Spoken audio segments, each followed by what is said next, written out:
నమస్తే. Welcome to citizens pulse. నేను మీ ఉదయ్. తెలంగాణ రాష్ట్రంలో ఎన్నో సమస్యలు ఉన్నారు. కొంతమంది తెలంగాణ ఉద్యమకారుల్లో చాలామంది కోదండరాం గారిని చూసి తెలంగాణ ఉద్యమంలో ఉవ్వెత్తున వేసినటువంటి పరిస్థితి. కానీ ఇప్పుడు పరిస్థితులు అంతా తారుమారాయి. దానికి సంబంధించినటువంటి విషయంలో కోదండరాం చాలా డిస్టర్బెన్స్‌గా ఉన్నారు. కాంగ్రెస్ పార్టీకి దూరంగా ఉంటారనుకో కొన్ని సంచలన కామెంట్స్ వచ్చినాయి. ఆయన నిన్న సన్మాన కార్యక్రమం చేసింది కాంగ్రెస్ పార్టీ. దీనిపై మనతో పూర్తి విశ్లేషణ చేయడానికి జేఎస్ఆర్‌బీ ఉన్నారు, సీనియర్ జర్నలిస్ట్. ఆయనతో మాట్లాడించే ప్రయత్నం చేద్దాం. సార్ నమస్తే. అంటే ఎలా చూడొచ్చు ఒక తెలంగాణ ఉద్యమాన్ని ముందుండి ఒక జేఏసీ పెట్టి నడిపించినటువంటి కోదండరాం గారు కాంగ్రెస్ పట్ల సన్మానం చేసుకోవడం మీరు ఎలా చూడొచ్చు సార్? ఇప్పుడు వారి యొక్క పార్టీ ఉన్నదా లేదా అనేటువంటి అనుమానం ఉంది. అనుమానం ఏంటి కనిపిస్తుంది. దాంట్లో విలీనం చేయడం బెటర్ ఆయన. అయితే కోదండరాము ఏదైతే చెప్పిండో లేదా ఆయన ఉద్యమ సమయంలో పార్టిసిపేట్ చేసిన విధానం చూస్తే ఆయన ఉండాల్సిన పద్ధతులు లేడు. ఆయన ఒక్క ఆఫ్టర్ ఆల్ ఒక్క ఎమ్మెల్సీ పదవి కోసం ఇంతగా దిగజారాల్సినటువంటి అవసరం లేదు కోదండరాము. ఒక నిర్మాణాత్మకమైన మిత్రపక్షంగా మీరు ఉండండి, ప్రశ్నించే ప్రయత్నంగా ఉండండి. మీరు చెప్పిన ప్రశ్నించే గొంతు నేను ఎవరున్నా ప్రశ్నిస్తా అన్నారు కదా. సరే, ఒక 2 నెలల్లో 3 నెలల్లో 6 నెలల్లో కొత్తగా వచ్చిన ప్రభుత్వం కాబట్టి అవకాశం ఇచ్చినాం అంటే ఓకే. కానీ 2 ఏళ్ళు దాటిపోయింది. ఈ రోజుకు వాళ్ళు చెప్పిన స్కీమ్స్ ఇంప్లిమెంట్ అయితే లేవు. స్కీమ్స్ ఇంప్లిమెంట్ కావట్లేదంటే సరే, ప్రభుత్వానికి ఇంకేదైనా ఆర్థిక ఇబ్బందులు ఉన్నాయని కూడా పక్క నుండి చూసినా నేను అందుకే ఏమంటలేనా అంటే ఓకే. కానీ వ్యతిరేకమైనటువంటి నిర్ణయాలు తీసుకుంటాను, అత్యంత దారుణమైన నిర్ణయాలు తీసుకుంటే వాటిని ప్రశ్నించకపోతే పక్క నుండి చెప్పకపోతే ఎట్లా? ఇప్పుడు తప్పు చేయడం ఎంత నేరమో తప్పు చేస్తుంటే చూడడం కూడా అంతకంటే పెద్ద నేరం. అంత పెద్ద నేరానికి పాల్పడతాం ఎందుకు? ఒక్క ఎమ్మెల్సీ పదవి కోసమా? నువ్వు శాసించి తీసుకోవాల్సినటువంటి ఎమ్మెల్సీ పదవి కోసం ఇంత దిగజారిపోయి ఉండాల్సిన అవసరం లేదు. ఏం తప్పులు జరిగినాయి ప్రశ్నించలేదని మీరు అడగొచ్చు. మీరు లగచర్ల ఘటన జరిగితే ఒక గిరిజనుల మీద అత్యంత దారుణంగా వివరిస్తే, మహిళల పట్ల మిస్బిహేవ్ చేస్తే, అబ్యూజివ్ లాంగ్వేజ్ వాడితే మీరు అడగరా? చెప్పరా? ఇది పద్ధతి కాదా అని చెప్పి ఒక పెద్ద మనిషిలాగా చెప్పాలి కదా. నీ వయసు రీత్యా అయినా పెద్ద మనిషి తర పోషించాలి కదా. మాట్లాడినావా? హెచ్సి భూములు అమ్ముకుంటా అంటే తప్పిది కేసీఆర్ చేస్తేనే అట్లా అన్నా మేము ఏదే అని అనాలి కదా. అన్నవారు యూరియా విషయంలో రైతులు నానా ఇబ్బంది పడుతున్నారు. మీరు చెప్పిన నచ్చ చెప్పినవా? యాప్ పెట్టిర్రు, ఆ యాప్ సరిగా పనిచేయట్లేదు, రైతులు నానా అవస్థలు పడుతున్నారు. యూరియా కేంద్రాల వద్ద చెప్పులు వంతుల్లో కేస్తా ఉన్నారు. ఇదంతా సిగ్గుమాలిన పని. ఇది ఆత్మగౌరవానికి సంబంధించిన అంశం. రైతుల ఆత్మగౌరవానికి ఆల్రెడీ ఆనాటి రోజు ఉమ్మడి రాష్ట్రంలో జరిగినటువంటి పద్ధతులు మళ్ళీ వస్తుంటే నువ్వు చెప్పాలి కదా. చెప్పినావా? ఇంకేం చెప్పలేదు అన్నాలే. నిరుద్యోగులు, నీ పార్టీ పుట్టిందే నిరుద్యోగుల సభపతి పేరుతో పెట్టి నువ్వు పార్టీ పుట్టింది నీ. మరి నువ్వు ఇవాళ నిరుద్యోగులు మాకు ఒక్క నోటిఫికేషన్ రావట్లేదని గోల పెడతా ఉన్నారు, ఆందోళన చేస్తా ఉన్నారు. అశోక్ నగర్ రా, చెప్పు నువ్వు సమాధానం. కేసీఆర్ ఏటాడు వీళ్ళు చేస్తారు అని చెప్పినావు కదా. 2 లక్షల ఉద్యోగాలు అని చెప్పారు కదా. జాబ్ క్యాలెండర్ అన్నారు కదా. పాత నోటిఫికేషన్లకు నియామక పత్రాలు ఇచ్చి, నియామక పత్రానికి కూడా కోట్ల రూపాయలు పెట్టి సమావేశాలు పెట్టి పత్రం ఎవడైనా జాబు యొక్క ఆర్డర్ అనేది రొటీన్ ఇంటికి వస్తుంది. జాబ్ ఆర్డర్లు ఇచ్చి కూడా చేసుకోండి. అంటే గత ప్రభుత్వంలో కొంత జరిగింది, ఇప్పుడు ఇంకెక్కువ జరుగుతుంది. నియామక పత్రాలు ఇచ్చి కూడా ఏమైనా పండుగ చేసుకుంటాడు. నిజాయితీగా నీ ప్రభుత్వ హయాంలో ఇన్ని నోటిఫికేషన్లు ఇచ్చినాము, పాత నోటిఫికేషన్లు ఇన్ని, అందులో కొత్త నోటిఫికేషన్లు ఇన్ని, టీచర్ ఉద్యోగాలు పాత ఇన్నుండే, కొత్త ఇన్నుండే చెప్పాలి కదా. ఒక్కటంటే ఒక్కటి చెప్పాం. హైడ్రా కూల్చివేతలతోటి మధ్యతరగతి మీద పడుతున్నాడు కదా ఆయనే. ఏ ఒక్క పెద్ద భవనం గులగొట్టిండు? ఏదో ఒక మొదట్లో నాగార్జున షెడ్డు గులగొట్టిండు. దానికి కూడా ఇన్సూరెన్స్ ఉన్నాలి, వాళ్ళు క్లెయిమ్ చేసుకున్నాలి. మళ్ళీ వాడికి వేరే అనుమతులు ఇచ్చిందని తెలుస్తా ఉన్నాం. నువ్వు మధ్యతరగతి ప్రజలు ₹1 కోటి 2 కోట్లు లోన్ తీసుకున్నారు, వాడు చచ్చేదాకా ఈఎంఐ కట్టే పరిస్థితి ఉంటుంది. అట్లాంటి ఇల్లు కూడా కొడతా అంటే నీకు నోరు రావట్లేదా? ఇదా మన పునర్నిర్మాణ తెలంగాణ? ఆ ప్రభుత్వం ఇస్తే అయ్యప్ప సొసైటీలో ధ్వంసం అయితే పోయి మాట్లాడినటువంటి నీకు ఇవాళ నువ్వు మాట్లాడడానికి నోరేడమైంది? మూసీలా బీకి పారేస్తున్నాడు. కూర్చొని పెట్టి చెప్పు ప్రజలు. వాళ్ళు అంటా ఉన్నారు నేను ముఖ్యమంత్రికి ఇట్లొచ్చి ఇస్తా అని చెప్పమని అంటున్నారు. గాంధీ సరోవర్ ప్రాజెక్టు పేరు మీద 5,000 కోట్లు. మరి గాంధీ ఆడనే పుట్టిండు ఏమన్నా? అదేమన్నా సాగునీటి ప్రాజెక్టా ఆడనే కట్టడానికి? సాగునీటి ప్రాజెక్ట్ అంటే ఈడ కట్టాలి, ఈడ వంపు ఉంది, ఈడ కడితే నీళ్ళు ఎక్కువ ఆగుతాయి అన్నట్టు కాదు కదా. ఎవరు అడిగినరు? ఈ విగ్రహారాధన పద్ధతి ఉమ్, గతంలో చేస్తేనే తప్పు పట్టినాం కదా. అవును, అంబేద్కర్ విగ్రహం అంత పెద్ద పెట్టుడు కాదు, దళితుల్ని చూసుకోవా అని చెప్పినాం కదా. అవును, పటేల్ విగ్రహం అంత పెట్టుడు కాదు, పేద ప్రజలు చూడవా అన్నాం. అవును. గాంధీ బతుకుంటే మరి ఇవాళ గాంధీ ఉంటే ఆయన ఆత్మ ఎంతో రోధిస్తున్నారు ఇవాళ. సార్ ఇప్పుడు ఇప్పుడు ఇంకొక మాట అడుగుతున్నాడు రేవంత్ రెడ్డి. గాంధీ కుటుంబానికి గనుక ఆపద వస్తే ప్రతి ఒక్కరు తలా రూపాయి 1,000 కోట్ల రూపాయలు మనం తెలంగాణ నుంచి ఇవ్వాలని ఈ మాటను ఎలా చూడొచ్చు? అంటే అది ఆయన ఏం మాట్లాడుతాడో ఆయన తెలియదండి. ఉమ్, కొన్ని ప్రతిదీ మీడియా సెన్సేషన్ అవుతుంది రాదు అనుకుంటాడు. ఉమ్, దాని ఒక నాయకత్వ స్థానంలో ఉన్నటువంటి వ్యక్తి, ముఖ్యమంత్రి స్థానంలో ఉన్న వ్యక్తి ఏ మాట మాట్లాడినా ఇది ప్రజల మీద ఏ రకంగా ప్రభావం చూపుతుంది, సొసైటీ మీద ఏ రకంగా ప్రభావం చూపుతుంది అని ఆలోచించాలి. ఉమ్, ఇవాళ రోజు లెక్కలేనని అవినీతి ఆరోపణలు వస్తూ ఉంటాయి ఉమ్, దేశవ్యాప్తంగా. ఇవాళ మీరు మీ కాంగ్రెస్ పార్టీనే ఇబ్బంది పెట్టుకున్నారు, మీ సోనియా గాంధీ కుటుంబాన్ని టార్గెట్ చేసినట్టు. ఇవాళ ఉమ్, ఎట్లా అంటే అవకాశం ఇచ్చారు ప్రతిపక్షాలకు. అవును, ఏం చెప్తా ఉంది, దేశాన్ని దోచుకున్నాడని గల్లీ నుంచి ఢిల్లీ దాక్కున్నట్టు అనేక మీ వ్యతిరేక పార్టీలు, ఉమ్, మోడీ గారు, ఉమ్. బీజేపీ పార్టీ, ఉమ్, గాంధీ కుటుంబం దోచుకుంది, అవును, 1000 కోట్లు తీసుకుపోయి ఇటలీకి తరలించిందని చెప్తా ఉంటే ఉమ్. నువ్వేం చెప్పినావు ఇవాళ? ఉమ్, ఓ 1000 కోట్లు చందాలు వేసుకొని వేయిస్తాం అంటే ప్రజలు ఏమన్నా దేనికి ఏమనాలి? ఉమ్, దేనికి ఇవ్వాలి ప్రజలు చందాలు? ఉమ్, ఎవడైనా ఆపదలు ఉంటే కరువులో కొట్టుకోపోతే చందాలు వసూలు చేసి ఇస్తామంటే ప్రజలు సంతోషిస్తారు. ఉమ్, ఒక కుటుంబానికి ఇస్తారట 1000 కోట్లు కావాలనుకుంటే ఇస్తారు. ఉమ్. సరే. అంటే అంత డబ్బు ఉందా మీ కాంగ్రెస్ పార్టీ క్యాడర్ దగ్గర? ఆ, అన్ని 100 కోట్లు నయ్యండి మరి ఈ రాష్ట్రానికి. అవును. మీ గాంధీ కుటుంబం సంతోషించదా? అవును, సంతోషిస్తాను. ఓ 1000 కోట్లు ఇవ్వండి. ఉమ్, లేనటువంటి వాళ్ళు ఉన్నారు అక్కడ, హైదరాబాద్ కూల్చిపోతలు పోతానే కదా. ఉమ్, రాష్ట్రంలో డబ్బులు లేవు, ఉమ్, పోసినా ఏం రావు, ఉమ్, చెప్పులు ఎత్తుకుపోతానని చెప్పి మాట్లాడిన వ్యక్తి అంటే మీ పార్టీ కార్యకర్తల దగ్గర 1000 కోట్లు పోగేసేంత సంపద ఉంది అంటే మీరు 2 ఏళ్లలోనే అంత సంపాదించిరా? ఉమ్. అవసరం ఆ మాట? ఆ, అసందర్భ ప్రేలాపనలు. ఓన్లీ మీడియా అట్రాక్ట్ అయితే చాలు, కాడర్ సప్పట్లు కొడితే చాలు. నువ్వు ముఖ్యమంత్రి వంటి మీరు మాట్లాడే ముందు ఒళ్ళు దగ్గర పెట్టుకొని మాట్లాడాలి. నువ్వు మాట్లాడే మాటలు మీ కాంగ్రెస్ పార్టీని బజారు నిలబెడుతున్నాయి. ఉమ్, నువ్వు మాట్లాడే మాటలు మీ సోనియా రాహుల్ గాంధీ కుటుంబాన్ని బజారు నిలబెడుతున్నాయి. వాళ్ళ చెప్పి అడుగుతారు ప్రశ్నలు, ఉమ్, చెప్పు సమాధానం. అంటే ఈ లెక్కన 1000 కోట్ల రూపాయలు మీ దగ్గర ఉన్నాయి, వసూలు చేసి పంపేంత సొమ్ము ఉంది కాంగ్రెస్ పార్టీ కార్యకర్తల దగ్గర. ఆ పార్టీ ముఖ్యమంత్రి చెప్పిండనే బీజేపీ పార్టీ ఇంకో పార్టీ అడిగితే నువ్వు ఏం సమాధానం చెప్తావు? ఉమ్. అంటే ఎంత దోచుకున్నారనేటువంటి అభిప్రాయం వస్తుంది. ఆలోచించినాను. ఉమ్, ఎందుకు ఏం అవసరం ఉంటే ఒక కుటుంబానికి ఒక 1000 కోట్ల రూపాయలు ఉమ్. చెప్పండి? 1,000 కోట్ల రూపాయలు అంటే ఎన్ని ఎంత ఇప్పుడు నువ్వు హైడ్రాలో కూల్చివేయడానికి నువ్వు ఎంత ఇస్తున్నావు ఇయ్యండి మరి మీరు. మేము రాష్ట్ర వ్యాప్తంగా ఉన్నటువంటి మా క్యాడర్ అంతా మూసి ఒడ్డున కూల్చివేసేటువంటి వాళ్లకు ఓ 1000 కోట్లు ఇస్తాం వసూలు చేసి చెప్పండి. రాదది. మీరు ఇస్తారు కావచ్చు, ఎందుకు ఇస్తారు? సామాన్య కాడం ఎందుకు ఇస్తారు? ఎందుకు ఇవ్వాలి? మీకంటే పదవి ఇచ్చింది కాబట్టి మీరు ఢిల్లీలో ఏం కమిట్మెంట్ అయినరో ఆ ఒప్పందాలు చేసుకోరో తెలియదు. కుర్చీ కోసం మీరు ఇస్తారేమో.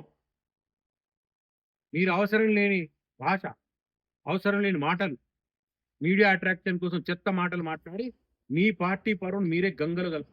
అంటే సార్ గత 10 సంవత్సరాల్లో మేధావుల సంఘం అనేది ఒకటి పెట్టి కోదండరాం గారు కావచ్చు, చాలా మంది ఇంటెలెక్చువల్స్ కూడా దళిత బంధు మీద, బీసీ బంధు మీద మాట్లాడారు. కానీ ఈ రోజు రైతు భరోసా మీద కానీ, నిరుద్యోగుల సమస్య మీద కానీ, హైడ్రా సమస్య మీద కానీ, ఇప్పుడు గాంధీ సౌర విషయం మీద వీళ్ళందరూ బయటికి రాకపోవడానికి గతంలో ప్రతి విషయంలో బయటకు వచ్చినటువంటి వాళ్ళకు అసలు ఏం ఏం ఏం జరుగుంటుంది సార్? అంటే మేధావులు అని చెప్పినటువంటి అంటే వాళ్ళు అంతే లొంగిపోయినరు, మొహమాటం అడ్డొస్తుంది కొన్ని. ఇప్పుడు ఎవరైతే ఏదైనా వ్యక్తిని చూడాలి అంటే మంచం ముందు పెట్టి చూడు, కుర్చీ వేసి చూడు అన్నాడు.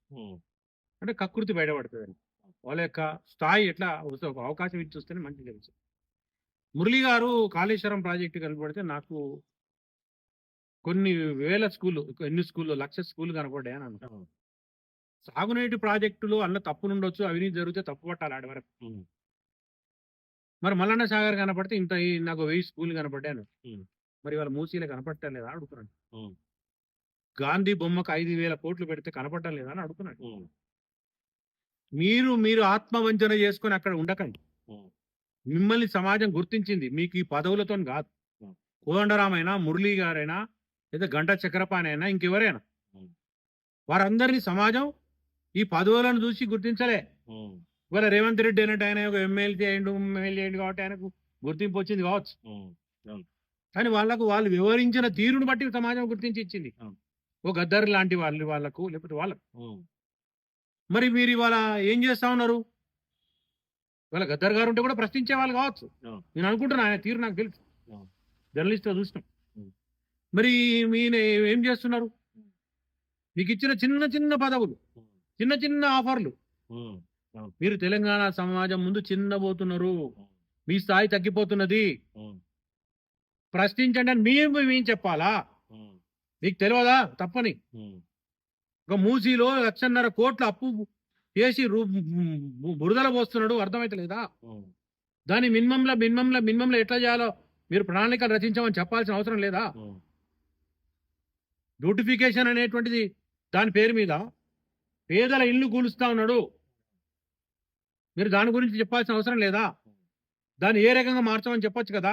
ఉమ్, మీరు అందమైన మూసీ చేస్తా అంటే మూసీ పక్కన వాళ్ళు కూడా ఉండొచ్చు అందంగా చేసినాక. ఉమ్, మూసీ ప్రక్షాళన చేసిన వాళ్ళు గుడిసెలు ఉండొచ్చు, ఇబ్బంది ఏం లేదు. మరి ఉమ్, మునిగేటి ఏమంటే పక్కగా జరపచ్చు వచ్చినాక. ఉమ్, మునిగిపోతుంటే వాళ్ళే పక్కగా జరగండి సార్ మాకు అని వస్తారు వాళ్ళు. ముందా జై ఉమ్, ముందు మూసీని ప్రక్షాళన చేయి. ముందును మూసీలో ఏమేమి డ్రైనేజ్ కలుస్తుంది, ఏమేమి పరిశ్రమల నీళ్లు కలుస్తా ఉన్నాయి, అవన్నీ డైవర్షన్ చేయండి. ఉమ్, చేస్తే ప్రజలు అర్థం చేసుకుంటారు. రాత్రి అధికారం ఉంది కానీ బుల్డోజర్లు పెట్టి కొట్టేస్తా చేస్తా దశల వారీగా చేయాల్సినటువంటి ప్రోగ్రామ్ అది. ఉమ్, ఒకేసారి 1,50,000 కోట్లు పెట్టాల్సినటువంటి ప్రాజెక్ట్ కాదు అది. మూసీ ప్రాజెక్ట్ ఉమ్, ఒక ఫేజ్డ్ మేనర్ చేయాలి. 70 ఏళ్ళలో ధ్వంసమైంది అది. అవును. 1,50,000 కోట్లు అంటే ఇక్కడ మీరు పిఆర్సీకి డబ్బులు లేవు, పెన్షన్ రిటైర్ అయిన ఉద్యోగస్తులకు పెన్షన్ లేవు, 4,000 పెన్షన్ ఇవ్వలేకపోతావు, 2,500 ప్రామిస్ చేసింది ఇవ్వలేకపోతావు, స్కూటీలు ఇవ్వలేకపోతావు, నిరుద్యోగులకు ఉద్యోగాలు ఇవ్వాలంటే ప్రభుత్వం మీద ఖజానా మీద భారమని ఆలోచిస్తా ఉన్నావు నువ్వు. భరోసా ఇప్పటివరకు రైతు భరోసా లేదు, రైతు బీమా లేదు. సరే రైతు బీమా ఉందేమో, రైతు భరోసా లేదు.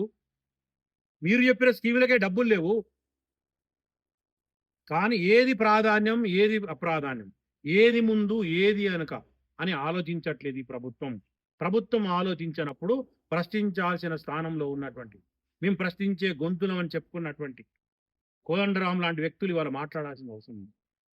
మీరు ఆఫ్టర్ ఆల్ దానికి దిగజారిపోయి, ఆఫ్టర్ ఆల్ ఎమ్మెల్సీ కోసం మీ స్థాయిని తగ్గించుకొని, ఎమ్మెల్సీ కోసమని అంటారా సార్? ఆబ్వియస్లీ మరి ఏమున్నది మరి, ఇంకా వేరే ఎజెండా ఆయనకంటే ఒక పార్టీ ఉన్నది కదా. ఏదో ఆ పార్టీ ఉన్నట్టుందా? ఆ పార్టీలో ఈయన కాకుండా ఇంకొక పదవికి ఇంకొక పదవి వచ్చిందా? చిన్న పదవి, చిన్న కార్పొరేషన్, పోనీ ఏదైనా దాంట్లో డైరెక్టర్, ఓ మార్కెట్ కమిటీ డైరెక్టర్, ఓ ఆలయ కమిటీ మెంబర్ వచ్చింది ఎక్కడన్నా? చెప్పండి. ఎందుకు దిగజారిన కోదండరాం గారు అని అడుగుతున్నాను. ఉమ్, ఏంది నీ ఆలోచింది? ఉమ్, అంటే అవతల వ్యక్తి మీద కక్షనా, ఉమ్, వేరే వ్యక్తి మీద ప్రత్యర్థి పార్టీ మీద కక్షనా? ఉమ్, అవతల ఆగమైపోయింది చాలు, నేను బాగుపడుకున్నా బాగాలేదు, ఈ రాష్ట్రం ఎక్కడ పోయినా ఏం జరుగుతుందో చూస్తారా మీరు? ఇక్కడ రాష్ట్రం చంద్రబాబు నాయుడు అనేటువంటి ఒక వ్యక్తి మీద కేసులు పెట్టడానికి వీల్లేదు. సారీ, చంద్రబాబు నాయుడు అనే వ్యక్తి మీద తప్పుడు లాంగ్వేజ్ వాడకూడదు ఉమ్, అని ఇచ్చారు. అవును. ఒక పక్క రాష్ట్ర ముఖ్యమంత్రికి ఇచ్చినప్పుడు మరి సిద్ధరామయ్యకి ఎందుకు ఇయ్యలే? ఉమ్, రాహుల్ గాంధీకి ఎందుకు ఇయ్యలే? ఉమ్, లీడర్ ఆఫ్ అపోజిషన్ తిడుతున్నారు కదా ఉమ్, బీజేపీ వాళ్ళు పెద్ద ఎత్తున. అవును. అది అడగవా? ఉమ్, మీరు అడ్డగోలుగా ఏదైనా చేయొచ్చు, ప్రశ్నించారా మీరు? మిత్రపక్షం అంటే వాళ్ళ బురద మీరు కూడా పూసుకుంటారా?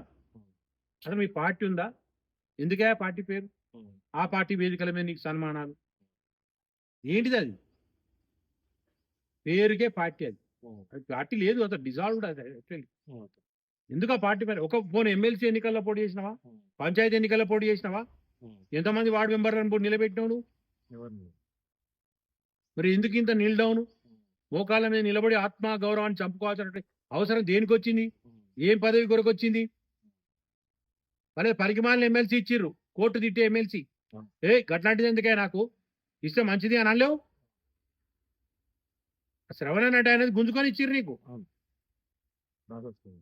గదేంద్రా, ఆయన కూడా ఉద్యమకారుడే, ఆ పార్టీ వేరైనా పర్వాలేదు, అయినా కూడా ఆ డిస్ప్యూటెడ్ దాంట్లో మీకు ఒక స్థలం ఇస్తున్నాడు అబ్బా, ఉమ్, మీకు ఒక వివాదాస్పదం ఇస్తే మీరు తీసుకుంటారా? తీసుకోండి. మరి మీకున్న విచక్షణ వారికి లేదే. ఉమ్, అది చెప్పడం రాదా? ఎందుకు ఆయన పార్టీ మీరు ఇవాళ అప్పటి రేపు ఇద్దు ఇవ్వకపోతే ఏం లేదు, నేను ఇన్ని రోజులు పదవులో లేను, నాకేం ఇబ్బంది లేదు అనవచ్చు కదా నువ్వు. ఉమ్, ఇయంగానే కుర్చీ దొరికింది మేము కూర్చుంటివి. నీ విద్యాశాఖ ఎంత భ్రష్టు పట్టిపోయింది, ఏం మాట్లాడుతున్నాను? ఒక్కరోజు మాట్లాడుతున్నావా?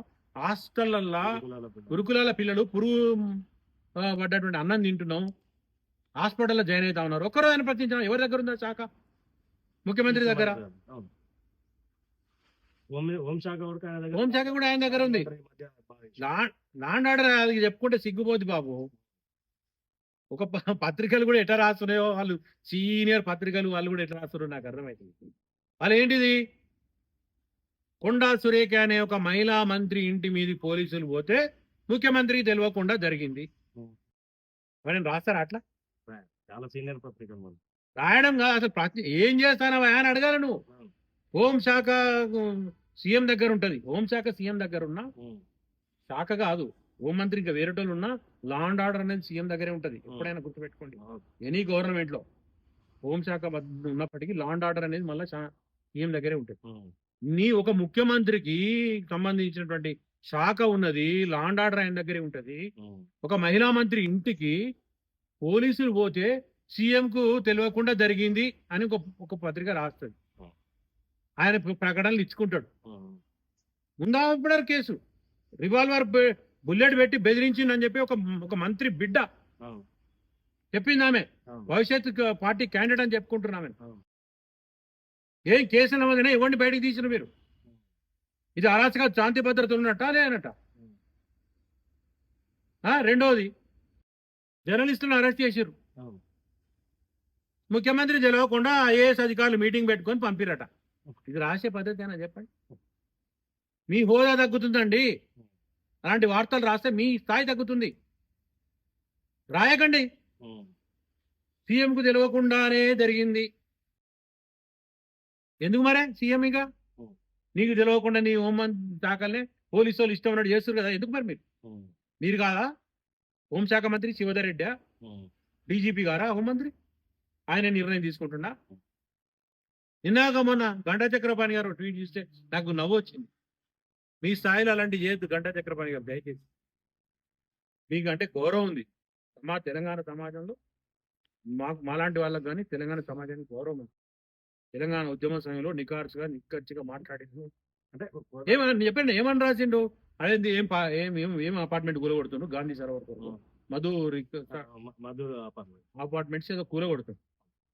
ముఖ్యమంత్రికి తెలియకుండా మీరు ఇట్లా భూసేకరణ నోటిఫికేషన్ ఇచ్చిండ్రు, ఇది కరెక్ట్ కాదు, దయచేసి మీరు ముఖ్యమంత్రి గారికి ఇది చెడ్డ పేరు తీసుకురావద్దు అని అంటాడు. అంటే ముఖ్యమంత్రికి తెలియదని వాళ్ళ కార్యాలయం ఒక ప్రకటన విడుదల చేసి అది సిగ్గుచేటు. ఆయన అన్ఫిట్ టు సీఎం. నీకు తెలియకుండా ఒక 5,000 కోట్ల భూసేకరణకు ఒక నోటిఫికేషన్ వచ్చి పబ్లిక్ హియరింగ్ కు అధికారులు వస్తున్నారంటే మున్సిపల్ మంత్రి మీరే. Your unfit to CM. ఆ పాత గంటా చక్రపాణి గారు అయితే తిట్టకుండా ప్రశ్నించేవాళ్ళు. ఎందుకయ్యా నువ్వు ముఖ్యమంత్రి, నీకు తెలియకుండా నీ శాఖ అధికారులు వచ్చి ఇక్కడ ఆయన ఉండే ఏరియానే ఆయన ఇల్లు కూడా వెళ్ళబోతుంది, వారే రాశారు అని ప్రశ్నించేవాళ్ళు, నిలదీసేవాళ్ళు. ఇవాళ ఏమైందో నాకు అర్థం కావట్లేదు. మీ వెన్నెముకలకు ఏమైందో నాకు అర్థం అవుతలేదు. మీకు ఇచ్చిన పదవులు తుచ్చమైనవి, మీ స్థాయికి చాలా చిన్నవి. నేను చెప్తున్నా మీ స్థాయికి తగ్గవి కావు. ఎందుకు మీరు వాటి వరకు ఆగాల్సిన అవసరం ఉంది సార్? ఈ 3 అంశాలు కదా. విద్యాశాఖలో జరిగితే కూడా కాదు, అదే అంశం చేస్తారు కదా. ముఖ్యమంత్రి తెలియకుండా ముఖ్యమంత్రి తెలియకుండా ఈ రాష్ట్రంలో పరిపాలన జరుగుతుందండి. ఆయన వద్ద ఉన్నటువంటి శాఖల్లోనే జరుగుతుందండి. దయచేసి కాంగ్రెస్ పార్టీ ఆలోచించాలి, కాంగ్రెస్ హైకమాండ్ ఆలోచించాలి. మరి వాళ్ళ జర్నలిస్ట్ కూడా దీనికి సంబంధించి ఆలోచించి ఇంకా ప్రశ్నించాల్సిన అవసరం ఉంది. ఇంకా ఆయన అన్ఫిట్ అనే అభిప్రాయాన్ని ఆయనే చెప్పుకుంటుండు, ఆయన కార్యాలయమే ప్రకటనిస్తా ఉంది. దీనిపై ఆలోచించండి. సార్, చాలా రోజులుగా చాలా సీనియర్ జర్నలిస్ట్ గా ఉన్నటువంటి మూసీ ప్రక్షాళన ఎప్పటి నుంచో చూస్తాం. మూసీ ప్రక్షాళన ఇంత ఈజీగా అవుతుంది సార్? అంటే అంత ఈజీ కాదు, కానీ చేయాల్సిన అవసరం ఉంది మాట వాస్తవం. ఇది ఎప్పుడు రాజశేఖర రెడ్డి గారి పీరియడ్ నుంచి స్టార్ట్ అయింది. కేసీఆర్ గవర్నమెంట్ వచ్చినాక మూసీ రివర్ డెవలప్మెంట్ బోర్డు పెట్టిండ్రు. దానికి సుధీర్ రెడ్డి గారిని చైర్మన్ కూడా ఇచ్చింది. వాళ్ళు భయపడ్డారు. ఎందుకు? ఇల్లు ఉన్నాయి. దానికి ఏం చేసారు వాళ్ళు? ఆల్టర్నేట్ ఆలోచించి వాళ్ళు కొన్ని ప్లాన్ చేసిండ్రు. ఏం చేసిండ్రు, నుంచి అంబర్పేట నుంచి ఉప్పల్ వరకు ఒక వైడనింగ్ చేసి ఒక రోడ్ ప్లాన్ చేసిండ్రు. ఎక్కడెక్కడ ప్యాచ్లు అవసరం ఉన్నాయో అక్కడ ప్లాన్ చేసిండ్రు. ఎక్కడ లో లెవెల్ బ్రిడ్జిలు ఉన్నాయో ఆ లో ఇప్పుడు చాదర్ఘాట్ లో లెవెల్ బ్రిడ్జ్ అది ఇంతకుముందు స్టార్ట్ అయిపోయింది. ఆ మూసరంబాగు పెద్దంబర్పేట ఏరియాలో ఒక హై లెవెల్ బ్రిడ్జ్ కడతా ఉన్నారు. ఇట్లా ప్లాన్ చేసిండ్రు. అది కంప్లీట్ చేయండి. వాళ్ళ దాంట్లో తప్పు నుండి వాళ్ళు ఏమైనా అవినీతి చేస్తే దాన్ని బయట పెడుతూ మీరు ప్రయత్నం చేయండి. ఏం చేయాలి, దాన్ని మూసిని ఓవర్ నైట్ చేయలేవు నువ్వు. ఇదే మూసికి నీళ్ళు ఎక్కని తేవాలి మీరు మళ్ళా చెప్పండి. మూసిలో నీళ్ళు మీరు కడతారు, మూసిలో నీళ్ళు లేకుండా బురద ఉంటే మీరేం చేస్తారు? మంచి నీరైనా ఎండిపోతే బురద అవుతుంది కదా, అప్పుడు దుర్వాసన వస్తుంది కదా. నీళ్లు నిలబడి ఉండి చుట్టుపక్కల ఉంటే ఎక్కడి తీసుకురావాలి? మళ్ళీ మలనా సాగర్ తీసుకురావాలి. అందులో ఎక్కడి తీసుకురావాలి? కాళేశ్వరం నుంచే తీసుకురావాలి. కాళేశ్వరం నీళ్ళు తీసుకొచ్చి ఈ మూసిలో పోతే అవుతుంది సుందరీకరణ అవుతుంది. కానీ మూసీకి ఓవర్ నైట్ అవుతుంది అంటే తప్పు. మూసీ వల్ల 1,50,000 కోట్లు మీరు వెచ్చిస్తే వచ్చే రిటర్న్స్ ఎంత? ఒక ప్రాజెక్టు, ఏ ప్రాజెక్టు? ఒక కాళేశ్వరం ప్రాజెక్టు. కాళేశ్వరం ప్రాజెక్ట్ అంటే కాళేశ్వరం, అన్నారం, సుందిల్ల 3 బ్యారేజీలు, చాలా కిలోమీటర్ల కాలువలు, రిజర్వాయర్లు, మల్లన్న సాగర్, కొండపోచమ్మ సాగర్ అలాంటి రిజర్వాయర్లు. దాని కొరకు 1000 ఎకరాలు, వాటికి డబ్బులు ఇవ్వడం, ఇదంతా అయింది కదా. ఇదంతా అయితే 1,00,000 కోట్లకు చేరలే. ఎక్కడెక్కడి నుంచో హైదరాబాద్ దాకా 518 మీటర్లు ఎంత ఎత్తుకు, 618 మీటర్లు ఎత్తుకు నీళ్లు పోచిర్రు, మోటార్లు, ఇవన్నీ వస్తేనే అది 1,00,000 కోట్లకు చేరింది. మరి కాలువ సాగు చేస్తానికి మీకు 1,00,000 కోట్లు, 1,50,000 కోట్లు ఎందుకైతుంది? బ్యూటిఫికేషన్ లో మీరు అదనంగా ఏం చేస్తున్నారు? వేరే దేశంలో ఉన్నది ఎట్లా నువ్వు వెంటనే మీరు బిల్డింగ్లు కట్టేస్తానే ఉంటారా? మీరు కట్టేటప్పుడే ఎందుకు? నక్లెస్ రోడ్డు పక్కన చుట్టుపక్కల కూడా చేసిండ్రు. నాకు హుస్సేన్ సాగర్ చుట్టూ కూడా అట్లా ఉంటే ల్యాండ్ లెవెల్ చేసి క్లీన్ చేసి ఇచ్చారు. మీ పని ఏం చేయాలి? మీరు ల్యాండ్ కాలువలోకి ఫస్ట్ వేస్ట్ డ్రైనేజీ అంటే అది ఇళ్ళ నుంచి వచ్చే మురుగు కావచ్చు, పరిశ్రమల నుంచి వచ్చే కాలుష్య కారకాలు కావచ్చు, మీరు డైవర్ట్ చేయాలి ఫస్ట్. రెండోది ఏం చేయాలి? రోడ్ కమ్మ లాస్ట్ గవర్నమెంట్ కూడా నాకు తెలిసి మంచిరేవుల నుంచి బాచారం వరకు దాదాపు 42 కిలోమీటర్లు ఏముంటది. నేను ఎందుకంటే రిపోర్టింగ్ చేసిన, సిన్సియర్ రిపోర్టింగ్ చేసి స్టడీ చేసిన. మంచిరేవుల నుంచి అక్కడి వరకు 42 కిలోమీటర్లు ఏముంటది మూసి, అంటే ఓఆర్ఆర్ టు ఓఆర్ఆర్. అది చూస్తే దాదాపు 42 కిలోమీటర్లలో 40 బ్రిడ్జ్లో 50 బ్రిడ్జ్లో ఏం చేసి bridge cum check dam plan చేసిరు. Bridge cum check dam plan చేసేది వాటర్ స్టోర్ చేశారు, అది ప్లాన్ చేశారు. దానికి ఎంత ఏది ఉండే? ఒక బ్రిడ్జ్ కమ్ 2 కోట్లు వేసుకో, 4 కోట్లు వేసుకో, 5 కోట్లు వేసుకో, 200 కోట్లలో అవుతుంది. 10 కోట్లు వేసుకో, 400 కోట్ల బ్రిడ్జిలు అయిపోతాయి. ఇంకొక 1000 కోట్లు వేసుకో, 2,000 కోట్లు వేసుకో, డైవర్షన్ లేవు 10,000 కోట్లు వేసుకో, 15,000 కోట్లు, 20,000 కోట్లు చేసేసి బ్యూటిఫికేషన్ అంటే చుట్టుపక్కల ఇటుపక్క అటుపక్క రోడ్డు వేయడం, మట్టిని చదును చేయడం. చదును చేస్తే ఇట్లాంటి గ్రాస్ దాని మీద ప్యాడింగ్ చేయడం, అంతే కదా. మీరు దీనికి ఎందుకు అవుతుంది? బిల్డింగ్లన్నీ కూడా ల్యాండ్ తీసుకొచ్చి మీరు ప్రైవేట్ కంపెనీలకు ఇస్తారు కదా, వాళ్ళు కదా డెవలప్ చేసేది, వాళ్ళు కదా టవర్స్ కట్టేది. మీకు ఎందుకు అవుతుంది? నేను అడుగుతున్నా 1,00,000 కోట్లు. మీరు పోయి చూడండి, నాగోల్లో ఉంది ఆ ప్రభుత్వం, ఈ ప్రభుత్వం, ఏ ప్రభుత్వం ఏం చేసినాడా? శిల్పారామం ఉంది, ఎంతైందో లెక్కేసి చూడండి. 1 కిలోమీటర్కి ఎంతైందో లెక్కేయండి. ప్యాకేజ్ అంటారా? ప్యాకేజ్ ఇస్తున్నారా మీరు? వీళ్ళకి అద్భుతమైన ప్యాకేజ్ ఇస్తున్నారా? పోనీ ఇక్కడ ఉన్నటువంటి ఆవాసాలకు ఇంకో 20,000 కోట్లు, ఓ 50,000 కోట్లు ఇస్తుంది. 1,50,000 కోట్లు ఎందుకు అవుతుంది? ఇది ఒక్కరోజు చేసే ప్రాజెక్ట్ కాదు. మీరేమైనా నాకు కీర్తి ప్రతిష్టలు రావాలా, రేవంత్ రెడ్డి అంటానికి ఇది చేసిపోయిండు అంటానికి కోసం మీరు అట్టాసంగా చేస్తే తప్ప, దాంట్లో దోపిడీ లేకపోతే తప్ప 1,50,000 కోట్లు జరగనే జరగదు. 2034 వరకు నేనే సీఎం అంటున్నారు. 34 అయితే 54 వరకు ఉండండి, కానీ 1,50,000 కోట్లు అయితే కాదు. నేనెవరండి, మీరెవరండి అంటాను. పబ్లిక్ డిసైడ్ చేస్తారు, ఉండనియండి. మరి వాళ్ళకు 10 ఇచ్చిరో, వీళ్ళు 10,000 ఇస్తారేమో ప్రభుత్వానికి. మనం ఎవరం కాదంటానికి క్వశ్చన్ చేస్తాం, జర్నలిస్ట్ క్వశ్చన్ చేస్తాం, ప్రతిపక్ష పార్టీలో ప్రశ్నిస్తే అడుగుతున్నాం. ఎప్పుడు పబ్లిక్ డాక్యుమెంట్ పెట్టండి, ఉం. దేనికి ఎంత అవుతుంది పెట్టండి 1,50,000 కోట్లు. దుబాయ్లో పెట్టే పరిస్థితి ఉంటుందా సార్? అది లేదు కదా, ఉం. పెట్టట్లేరు కదా. మీరు తప్పు చేస్తున్నారు. ముందు ఉన్నదాన్ని చేయండి, మిగతా దశల వారీ ఎక్స్పెన్షన్ చేసుకుంటా పోండి. ఉం. దాన్ని 10,000 కోట్లు చేయండి. ఇప్పటికే చాలా ట్రీట్మెంట్ ప్లాంట్స్ వచ్చినాయి. ఉం. చంద్రబాబు నాయుడు గారి పీరియడ్ లో కూడా కట్ చేసిన ట్రీట్మెంట్ ప్లాంట్స్. ఉం. రాజశేఖర రెడ్డి గారి ప్లాంట్ నాగోల్లో చూడండి పెద్దది ఉంటుంది. ఉం. నాగోల్ బ్యాక్ సైడ్ ఉంటది. ఇప్పుడు ఉప్పల్ బాగాయత్ బ్యాక్ సైడ్ ఉంటది. ఉం. పెద్ద ట్రీట్మెంట్ ప్లాంట్ ఉంటుంది, దాదాపు ఉం. 15-20 ఎకరాలలో ఉంటుంది. ఉం. ఇట్లాంటివి ఉన్నాయి, ఆల్రెడీ ఉన్నాయి, చాలా చోట్ల ఉన్నాయి. ఉం. ఇలా ప్రభుత్వం కొన్ని రోడ్లు వేసింది అక్కడక్కడ ఉం. ప్యాచ్ లాగా. ఎక్కడైతే మీకు టెక్నాలజీ వచ్చింది, డిస్టర్బెన్స్ చేయలేని చోట ఫ్లైఓవర్ వేసుకుంటూ పోవచ్చు మీరు. అవును.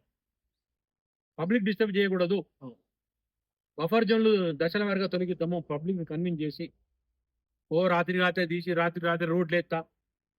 దానివల్ల ప్రయోజనం ఉండదు, జనజీవనం అస్తవ్యస్తం అవుతుంది. దానివల్ల ప్రజల్లో అసమానతలు పెరుగుతాయి, అస్థిరత్వం ఏర్పడుతుంది, అది నష్టం జరుగుతుంది. తస్మాత్ జాగ్రత్త చెప్తున్నాం. ఇంత పెద్ద అమౌంట్ మీరు ప్రాజెక్ట్ కట్టండి. ఉం. మీరే అన్నారు 10-20%, 2 ఏళ్ళు అయింది. మరి 10% మిగిలిపోయిన ప్రాజెక్టులు ఎందుకు దాన్ని ఫోకస్ చేసి కంప్లీట్ చేయట్లేరు? ఉం. కంప్లీట్ చేయండి. మహబూబ్నగర్ జిల్లాలో, మీ సొంత జిల్లాలో ఉంది కదా అవును. పాలమూరు ఎత్తిపోతల, పాలమూరు ఎత్తిపోతల. టార్గెటెడ్ గా పనిచేయండి. ఉం. కేసీఆర్ అట్ట వదిలిపెట్టి మీరు కంప్లీట్ చేసినామని చెప్పండి. మళ్ళీ మేము మొదలుపెట్టి మేము చెప్పండి. ఉం. దేవాదిలో కంప్లీట్ చేద్దామని చెప్పండి. ఇంకేమైనా నేను పోయినట్టుంది అవును. చెప్పండి, అట్లా చేయండి, చెప్పడం కాదు చేయండి. అది లేదు. ఉం. ఇంకెక్కడైనా వాటర్ కంప్లీట్ గానీ ఉన్నాయా? ఇంకా వాటర్ అందని ప్రాంతాలు ఉన్నాయా? లేదా ఇల్లు లేనటువంటి పేదలు ఉన్నారా? ఒకటి, ఇల్లు లేని పేదలు ఉన్నారు కదా, మరి ఇవ్వండి. ఇంకా వార్ ఫుడ్కి ఇచ్చేయండి. ఉం. అదొక నిర్మాణ రంగానికి ఊతొస్తుంది. గ్రామీణ ప్రాంతాల్లో ఒక మౌలిక వసతుల అభివృద్ధికి డబ్బులు ఉం. వెచ్చిస్తే ప్రజల్లోకి డబ్బులు వస్తాయి, ఉం. పని దొరుకుతుంది. దాంతో అవును. ఒక్క మూసి ప్రాజెక్ట్ ఇస్తే ఒక 2-3 పెద్ద కంపెనీలకు వస్తాయి కావచ్చు. ఉం. అదే మీరు ఒక 50,000 కోట్లు ఈ మీరు చెప్తున్న ఇందిరమీన్లో ఇంకే వేటి మీద పెడితే వేల మందికి ఉపాధి, లక్షల మందికి వస్తుంది, అవును. ప్రజల్లోకి వస్తుంది డబ్బు. మీరు అనవసరమైన అప్పులు చేసి అప్పుల భారంతో ఉన్నటువంటి ఈ రాష్ట్రం మీద ఇంకా మీరు బరువు వేయద్దు. ఉం. దయచేసి చెప్తున్నాం, మీరు దశల వారీగా చేయండి. మీరు 34 అన్నారుగా, 34 వరకు చేయండి. ఉం. ఓవర్ నైట్ 1,50,000 కోట్లు అవసరం లేదు. ఏ ప్యాకేజీకి ఎంత చేయండి. ముందు డ్రైనేజీని మొత్తం హైదరాబాద్ నాకు అంచనా ఎప్పుడో నిజాం కాలం నాటి డ్రైనేజ్ సిస్టమ్ ఉంది. ఉం. ఈ డ్రైనేజ్ సిస్టమ్ బాగు చేయడానికి ఒక ఇంజనీరింగ్ కంపెనీ లాస్ట్ గవర్నమెంట్ లో 20-25,000 కోట్లు అవుతుందని చెప్పి, ఉం. ఇంకొక కంపెనీ 40,000 కోట్లు అవుతుంది. ఉం. మొత్తం డ్రైనేజ్ ఎన్ని వేల కిలోమీటర్లు ఉంటుంది? గల్లీకి పోవడానికి ఎంత అవుతుంది? అవును. దానికే 40,000 కోట్లు దాటట్లే. ఉం. ఈ 42 కిలోమీటర్ల మూసీకి ఇంత దాటుతుంది. ఒక పెద్ద ట్రంక్ లైన్ వేసేసి అన్ని జాయిన్ చేసేసి మూసి అవతలికి పంపిస్తే ఎంత అవుతుంది? ఉం. ముందు క్లీనింగ్ అదే కదా, అంతేనా? తర్వాత వాటర్ తీసుకురావడం. ఆల్రెడీ వాటర్ దీని కొరకు ఏం చేస్తావు? డ్రింకింగ్ వాటర్ కొరకు చేస్తావు, దాన్నే పంపుతాం. అలాంటి డ్రింకింగ్ వాటర్ ఉంది కొంచెం ఇక్కడ మలన్న సాగర్ దగ్గర ఉంది. షామీర్పేటకు ఒక రిజర్వాయర్ అని అప్పుడు అనుకున్నారు కేశవాపూర్లో. ఆ రిజర్వాయర్ ని తీసుకొచ్చి ఇంకా పైప్ లైన్ తీసుకొచ్చి ఆ రింగ్ రోడ్ ఎంబడి తీసుకొచ్చి ఆ గండిపేటలో పడైతే ఆ నీళ్ళే కిందికి వస్తాయి. అది డ్రింకింగ్ వాటర్ లో భాగంగా తీసుకొస్తే పైసలు తగ్గిపోతాయి. Right right, thank you. ఇది ఇప్పటి వరకు జయసార్ గారితో మనం మాట్లాడినటువంటి విషయం. పూర్తి అంటే తెలంగాణ రాష్ట్రాన్ని మరింత అప్పుల కుప్పగా చేసే దిశగా తీసుకుపోకండి, తస్మాత్ జాగ్రత్త. ఎందుకంటే గతంలో చేసినటువంటి ముఖ్యమంత్రి ఉన్నారు, మీరు కొత్తగా ఏం చేయాల్సినటువంటి పని లేదు. కానీ దాని సుందరీకరణ పేరుతోటి దశల వారీగా చేసుకుంటూ పోతే ప్రతి ఒక్కరికి అర్థమయ్యే విధంగా ఉంటుంది. దాని మీద 1,50,000 కోట్ల రూపాయలు వెచ్చించాల్సిన అవసరం లేదంటూ కూడా జయసార్ గారు చెప్తున్నటువంటి. చూస్తూనే ఉండండి సిటిజన్. Thank you.